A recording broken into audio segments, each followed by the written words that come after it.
drop of a hat to act as a go-between in peace talks. Let's get analysis around all of this. Democratic strategist Bob Creamer with us this evening. Hello, Bob. Good to be with you. Good to be with you. And the spokesperson at Republicans overseas, Erol Morkoç. Hello, Erol. Hi, thank you for having me. Well, Erol, let's start with you. Nice to talk to you, sir. Here we have President Trump, the same man who told us he would sort out this war in a day, now walking away from peace talks. Is that consistent with what he told the electorate?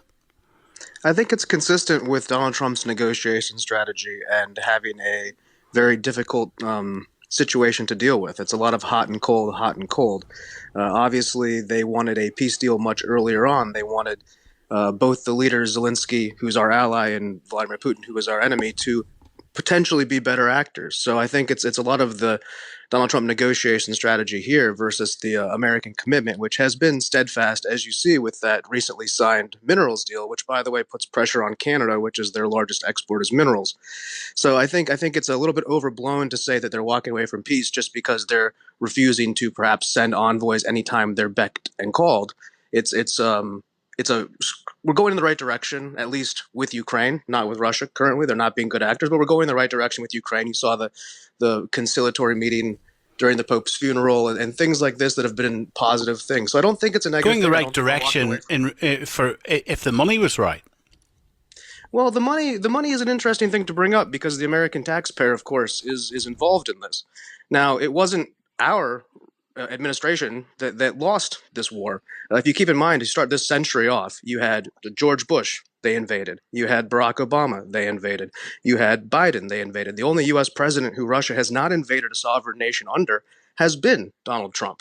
And so the money is part of it. The money is part of tying the U.S. and Ukrainian strategic interests. And it's really important for everybody to realize it's a 50-50 partnership in something that in the private sector would be 90-10 as far as mineral extraction goes. So this is something that's good for the Ukrainian people to integrate them to the world economy, not a negative thing. Bob? I don't disagree that it's a good thing that there's a deal that makes the United States government have a more substantial interest in the future of Ukraine. But let's be clear. I mean, President Trump has walked away from what is the most important part of the relationship with Ukraine, and that is clear support and an opposition to using invasions as a legitimate means of taking territory. And they started this negotiation with the worst negotiating strategy in the world. They basically gave up everything that the Russians wanted at the beginning of the discussions and said, hey, you can have all the territory you took, and tried to get the Ukrainians to swallow it. I think it's the United States needs to return to its position of strong support for Ukraine financially, militarily, and assure that that invasions of other countries are not rewarded. But let's play that out, Bob, in the real world. So, and take Crimea as an example, illegally annexed by Putin. In what world, on what planet, in which scenario would Putin hand back Crimea? It's never going to happen. And if he isn't going to hand it back, is Trump not being a realist and saying, look, it's gone. It's not coming back. Give it up as part of the peace deal and let's stop the slaughter on both sides. The public position in the United States should be to support Ukraine, and Ukraine gets to make that decision. Now, I don't disagree that if a negotiated settlement will require some concessions, but you don't give concessions at the beginning of the negotiation. Certainly not to a guy like Putin, who, if you give it to him, he'll take a mile. He'll take the next one. And the great negotiator is proving to be pretty inept when it comes to international politics. Errol? Well, I mean, aren't we forgetting that Vladimir Putin took that territory by force? He took $20 trillion of resources for about a 500,000 lives. That's a $40 million per man return on his investment. When you're a blood-thirsty dictator, that's nothing to you. So the concept of we gave up or conceded, we were trying to draw the lines at where there's a stalemate. There's 800 miles of trenches that have been dug there, and there's a very hard line where Vladimir Putin's troops are. So the idea that we're conceding the fact that he's conquered that territory is perhaps true, but that's also because the objective here is to stop the bloodshed. You have hundreds of thousands of people dead on all sides of this war, and in the end, Donald Trump is the only humanitarian here who's looking at it from that kind of a lens. I mean, yes, if we're playing a game theory, command and conquer video game style thing, we could continue throwing money at this, and as long as Ukraine was willing to put warm bodies in front of it, we could probably push this in another 2, 3, 4, 5 years. And who knows, maybe we could turn the tide. We could retake the east part of Ukraine at incredible loss. And also considering that Western armies aren't willing to send their soldiers there, it starts to become a question of whose children are willing to die for this war. Let's look at Trump's tariffs, Bob. The markets, I've been reading lots of the financial data this afternoon. The markets have lots of different stocks indicators are showing that the markets have actually recovered pre-Trump tariff announcement. He's doing deals with countries around the world on behalf of your country, countries that wouldn't have come anywhere near him, he says, if he hadn't have declared these tariffs. As crazy as you would say it might have looked at the time when he held up that chart, is it actually playing out that your country has leverage, and this is going to be good deals from many different countries for your country? I think it's going to be a terrible disaster for most Americans when it comes to prices, when it comes to jobs, when it comes to the agricultural sector in the United States. And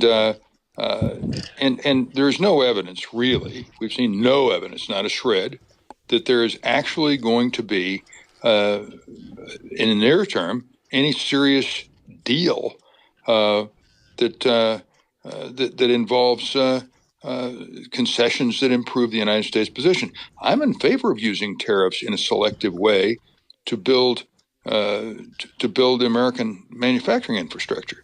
Manufacturing jobs dropped in this earliest report, and that was before Tariff Palooza in the middle of the month. There's just no reason to believe, and I think most economists would agree with me, that this current policy is going to do anything beneficial for the United States in terms of if I look at the top story on the likes of Bloomberg, for example, tonight, right? Mm-hmm. Highly respected. It's not the only financial newspaper, but it certainly is prominent. Their top story tonight is Wall Street's epic comeback, unsolved market mysteries abound, and they say it was the week Wall Street got its swagger back. Well, I'm glad for them. I mean, I'm among those who don't want to see my 401k disappear, but I will say this: Trump, I think, frankly, is totally inept when it comes to managing the economy of the United States, and his relationships with the rest of the world have been massively damaged.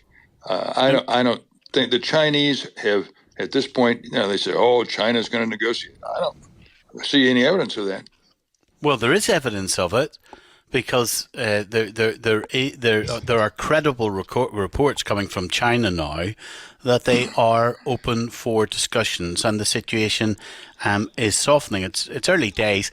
Errol, I was being deliberately selective there with Bob, because if we look further down that Bloomberg article, they're quoting key investors as follows: "We don't really know if there's going to be tariffs, relief from tariffs, lower taxes, or retaliation. Nobody knows anything. We're in no man's land." So your president, is taking a gamble with the world's economic prosperity.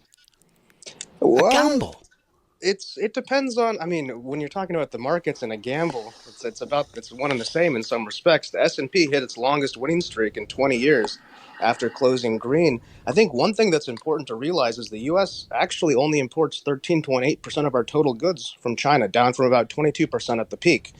When it comes to the world economy, the U.S. consumer has many options, and the Chinese factories are all basically shut down. There's nothing going out of their ports, and it's not a situation where he's taken a gamble with the economy. He's actually done what he promised to the American working class who voted for him. You saw the CEO of Ford. He was coming out saying this is the best time ever for Ford, for domestic cars, for domestic manufacturing. Donald Trump is the union votes president. I mean, this is a big change in American. And meanwhile, situation. President Trump is also saying tonight, this is currently being reported by Reuters, by NBC News.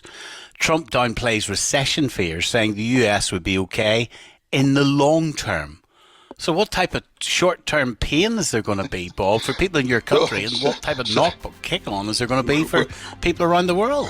Well, the Let Them Eat Cake president made it very clear that those children can do with $2 instead of $30. This is $2 Don. Just 2 days ago at the White House. I mean, he's and they may have to be a little more expensive. I mean, he has no sense of what price increases and lack of availability of the supply chain will mean for ordinary people. Bob Creamer, thank you very much. Erol Morkoç, thank you. We'll get your calls on this tonight as well. 08085 909 693. Here comes the Midnight News.